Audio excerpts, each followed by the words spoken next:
नमस्कार दोस्तों, चलिए देखते हैं उत्तर प्रदेश की बड़ी खबरों को। उससे पहले यह वीडियो आप किस जगह से देख रहे हैं हमें कमेंट में जरूर बताएं। आगरा में बन रहे छत्रपति शिवाजी महाराज संग्रहालय का काम अंतिम चरण में है। मुख्यमंत्री योगी आदित्यनाथ ने अधिकारियों को जनवरी तक इसे पूरा करने के निर्देश दिए। मुख्यमंत्री ने कहा कि यह संग्रहालय भारत की वीरता, संस्कृति और स्वाभिमान का प्रतीक बनेगा। उन्होंने निर्माण कार्य को समयबद्ध और गुणवत्तापूर्ण तरीके से पूरा करने पर जोर दिया। लखनऊ में भारतीय नौसेना की वीरता और गौरव को समर्पित शौर्य संग्रहालय बनने जा रहा है। मुख्यमंत्री योगी आदित्यनाथ ने इसकी प्रस्तुति देखकर निर्माण शीघ्र शुरू करने के निर्देश दिए। सीएम ने कहा कि यह संग्रहालय नौसेना की शौर्य गाथाओं का प्रतीक होगा और भारतीय समुद्री परंपरा को नई पीढ़ी तक पहुंचाएगा। उत्तर प्रदेश सरकार ने युवाओं को रोजगार देने की नई पहल शुरू की है। कौशल विकास मंत्री कपिल देव अग्रवाल ने आदेश दिए हैं कि हर महीने की 21 तारीख को रोजगार मेला आयोजित किया जाए। इसका उद्देश्य युवाओं को स्थानीय स्तर पर नौकरी दिलाना है। बैठक में $1 ट्रिलियन की अर्थव्यवस्था लक्ष्य और स्किल इंडिया मिशन को गति देने पर भी जोर दिया गया। 31 साल से अटकी अजंतापुरम आवास योजना को अब हरी झंडी मिल गई है। आयुक्त की मंजूरी के बाद इस योजना पर काम शुरू होगा। इस योजना से करीब 4000 लोगों को आवास मिलेगा। गाजियाबाद एयरपोर्ट के पास सिकंदरपुर, निस्तौली, भूपुरा, बेहटा, हाजीपुर और पसौंडा गांव की जमीन पर इसे बसाने की तैयारी की जा रही है।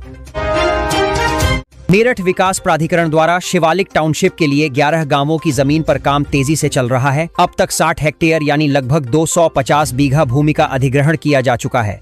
टाउनशिप का पहला चरण इसी वित्तीय वर्ष में लॉन्च किया जाएगा। पहले फेज की जमीन खरीद पूरी होते ही शासन से 200 करोड़ रुपए मिलने की उम्मीद की जा रही है। रायबरेली के ऊंचाहार क्षेत्र में आधुनिक बस स्टेशन बनाने की मंजूरी मिल गई है। परिवहन विभाग को ग्राम पट्टी रहस्य कैथल में जमीन हस्तांतरित कर दी गई है। इस स्टेशन से यात्रियों को बेहतर सुविधाएं और क्षेत्र के यातायात तंत्र को नई दिशा मिलेगी। निर्माण शुरू होते ही क्षेत्र के लोगों को लंबे समय से चल रही समस्या से राहत मिलेगी। उच्च शिक्षा विभाग ने राज्य के 10 नए मंडलों में क्षेत्रीय उच्च शिक्षा अधिकारियों की तैनाती का आदेश जारी किया है। विशेष सचिव गिरजेश कुमार त्यागी ने बताया कि इसका उद्देश्य संस्थानों के बीच बेहतर समन्वय, निगरानी और गुणवत्ता सुधार सुनिश्चित करना है। यह कदम प्रदेश में उच्च शिक्षा की दिशा में बड़ा सुधार माना जा रहा है। मुख्यमंत्री योगी आदित्यनाथ ने अधिकारियों को निर्देश दिए हैं कि गंगा एक्सप्रेसवे का निर्माण दिसंबर तक पूरा कर लिया जाए। उन्होंने कहा कि यह सिर्फ सड़क नहीं बल्कि प्रदेश की औद्योगिक और आर्थिक प्रगति की धुरी बनेगा। सीएम ने साप्ताहिक समीक्षा और गुणवत्तापूर्ण निर्माण पर जोर दिया ताकि पश्चिमी और पूर्वी यूपी के बीच तेज कनेक्टिविटी स्थापित हो सके। सुल्तानपुर जिले में जल्द ही रोजगार मेला आयोजित होगा, जिसमें टाटा मोटर जैसी बड़ी कंपनियां भाग लेंगी। इस मेले में 400 से अधिक पदों पर सीधी भर्ती होगी और उम्मीदवारों को किसी परीक्षा की जरूरत नहीं पड़ेगी। इस पहल का उद्देश्य युवाओं को आत्मनिर्भर बनाना और स्थानीय स्तर पर रोजगार उपलब्ध कराना है। उत्तर प्रदेश के 2 करोड़ 88 लाख किसानों को प्रधानमंत्री किसान निधि की अगली किश्त मिलने में देरी हो सकती है। राज्य में फार्मर रजिस्ट्री तैयार करने का काम धीमा है। अब तक आधा ही कार्य पूरा हुआ है, जबकि 25 जिलों में स्थिति बेहद खराब है। सरकार ने अधिकारियों को निर्देश दिया है कि रजिस्ट्री अभियान की रफ्तार बढ़ाई जाए। देश में 4 साल बाद एडेड जूनियर हाई स्कूल में शिक्षकों की भर्ती शुरू हो गई है। साथ ही संविदा विशेष शिक्षकों का नियमितीकरण भी प्रारंभ हो गया है। योग्य शिक्षकों की स्क्रीनिंग 26 नवंबर तक चलेगी। योग्यता का मूल्यांकन TET, CTET और RCI मानकों के अनुसार किया जा रहा है। कानपुर के रावतपुर थाने की नई इमारत अब केशवपुरम में बनाई जाएगी। आवास विकास परिषद ने थाने के लिए 10,870 वर्ग मीटर भूमि के आवंटन को मंजूरी दे दी है। प्रस्ताव 6 माह से अटका था। वित्तीय स्वीकृति मिलते ही निर्माण शुरू होगा। इससे क्षेत्र की पुलिसिंग और प्रशासनिक व्यवस्था मजबूत होगी। RBI ने बैंकों को निर्देश दिया है कि वे अपनी वेबसाइट का डोमेन बैंक इन कर लें। यह बदलाव 31 अक्टूबर 2025 तक अनिवार्य है। अब तक बैंक अलग अलग डोमेनों पर कार्य करते थे, जिससे साइबर अपराधी फर्जी वेबसाइट बनाते थे। नया डोमेन ऑनलाइन बैंकिंग को सुरक्षित बनाएगा और डिजिटल फ्रॉड पर कड़ी रोक लगाएगा। समाजवादी पार्टी ने अपने जिला कार्यालयों के नामांतरण की दिशा में तेजी दिखाई है। हाईकोर्ट से प्रशासनिक नोटिस खारिज होने के बाद नई रणनीति बनाई गई। जिला अध्यक्ष जयवीर यादव की अध्यक्षता में हुई बैठक में सभी दस्तावेज तैयार करने का निर्णय लिया गया। पार्टी पदाधिकारियों का कहना है कि अब प्रक्रिया पहले से आसान हो गई है। इलाहाबाद हाईकोर्ट ने न्यायिक सेवा नियमों में सुप्रीम कोर्ट के हस्तक्षेप पर नाराजगी जताई है। कोर्ट ने कहा कि जिला न्यायपालिका की निगरानी का अधिकार संविधान के अनुच्छेद 227 के तहत हाईकोर्ट के पास है। न्यायिक स्वायत्तता ही न्याय व्यवस्था की असली ताकत है, इसलिए सेवा नियमों का ढांचा हाईकोर्ट द्वारा ही तैयार किया जाएगा। बजट 2026 में सरकार आम जनता को टैक्स राहत दे सकती है। उद्योग संगठनों ने सुझाव दिया है कि 30% टैक्स स्लैब अब 24 लाख से बढ़ाकर 50 लाख आय पर लागू हो। इससे मध्यम वर्ग को बड़ी राहत मिलेगी। संगठनों ने राजस्व सचिव अरविंद श्रीवास्तव को यह सिफारिश सौंपी है और अप्रत्यक्ष करों में सुधार की मांग भी की है।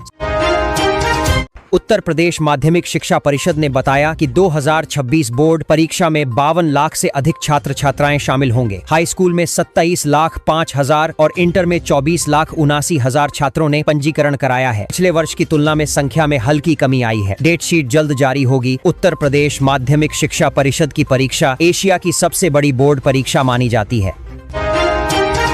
लखनऊ सहित कई जिलों में धान की सरकारी खरीद समय पर न शुरू होने से किसानों को मजबूरन कम दाम पर फसल बेचनी पड़ी। केंद्र ने एमएसपी 2,369 तय किया था, पर बाजार में 1,600 और 1,800 प्रति क्विंटल तक धान बिका। सरकारी खरीद की धीमी रफ्तार किसानों की आर्थिक स्थिति पर असर डाल रही है। केंद्रीय स्वास्थ्य मंत्रालय ने निर्देश दिया है कि एम्स सहित प्रमुख अस्पतालों में डॉक्टर अब मरीजों के पर्चे पर दवाओं के नाम हिंदी में लिखेंगे। इसका उद्देश्य मरीजों और उनके परिजनों को दवाओं को समझने में मदद देना है। मंत्रालय ने कहा कि भविष्य में मेडिकल शिक्षा भी हिंदी में कराई जाएगी ताकि स्वास्थ्य सेवाएं जन सुलभ बने।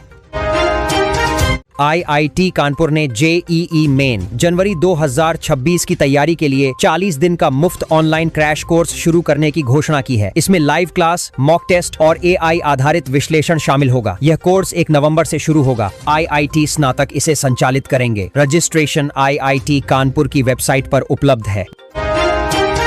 लखनऊ विकास प्राधिकरण ने गुडबा और दुबग्गा इलाके में करीब 100 बीघा जमीन पर बनी 9 अवैध कॉलोनियों को ध्वस्त कर दिया। कार्रवाई जोन 5 और 7 में की गई सभी प्लॉटिंग बिना LDA स्वीकृति के की जा रही थी। अधिकारियों ने कहा कि अवैध निर्माणों के खिलाफ अभियान आगे भी जारी रहेगा। कानपुर आवास विकास परिषद ने अवैध निर्माणों पर रोक लगाने के लिए 9 सदस्यीय प्रवर्तन दस्ता बनाया है। यह टीम पूर्व सैनिकों से मिलकर बनी है और 1 नवंबर से कार्य शुरू करेगी। अब कॉलोनियों में अवैध प्लॉटिंग और निर्माण पर सख्त कार्रवाई की जाएगी। भगवान श्री राम की नगरी अयोध्या में लाखों श्रद्धालु 14 कोसी परिक्रमा में शामिल हुए। लगभग 50 किलोमीटर लंबी यह परिक्रमा पूरी करने में 8 से 10 घंटे लगते हैं। कार्तिक पूर्णिमा के अवसर पर पूरे शहर में धार्मिक उत्सव जैसा माहौल है। प्रशासन ने सुरक्षा और यातायात व्यवस्था के सख्त इंतजाम किए हैं। तो ये थी आज की फटाफट खबरें। अगर आपको न्यूज़ पसंद आई हो तो चैनल को सब्सक्राइब करें, वीडियो को लाइक और शेयर जरूर करें। धन्यवाद।